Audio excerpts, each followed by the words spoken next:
சங்கம் வச்சு தமிழ் வளர்த்த மண் இந்த மதுரை மண். அதனால இங்க அந்த கீழடியில கிடைச்ச ஆதாரங்களை எல்லாம் மறைச்சிட்டு எங்க நாகரிகத்தையும் எங்க வரலாறையும் அழிக்கிறதுக்காக உள்ளடி வேலை செய்யலாம்னு நினைக்கிறீங்க. தமிழ்நாட்டை தொட்ட என்ன நடக்கும் நீங்க பல உதாரணங்கள் இருக்குது. அதனால இதையெல்லாம் மறைச்சிட்டு எங்க மக்களை ஏமாத்திடலாம்னு மட்டும் நினைக்காதீங்க. மத நல்லிணக்கத்திற்கு பெயர் பெற்ற இந்த மதுரை மண்ணிலிருந்து சொல்றேன், உங்க எண்ணம் எல்லாம் ஒரு நாளும் ஈடேறாது.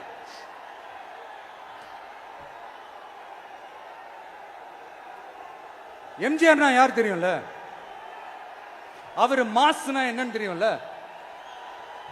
அவர் உயிரோடு இருக்கிற வரைக்கும் அந்த சிஎம் சீட்டை பத்தி ஒருத்தராலையும் நினைச்சு கூட பார்க்க முடியல, கனவு கூட காண முடியல. எப்படியாவது அந்த சிஎம் சீட்டை என்கிட்ட கொடுத்துருங்க, என் நண்பர் எம்ஜிஆர் திரும்ப வந்ததுக்கு அப்புறம் நான் திருப்பி கொடுத்துறேன்னு தன்னோட எதிரியை கூட மக்கள் கிட்ட கெஞ்ச வச்சவர் எம்ஜிஆர். எப்படி கெஞ்ச வச்சவர்?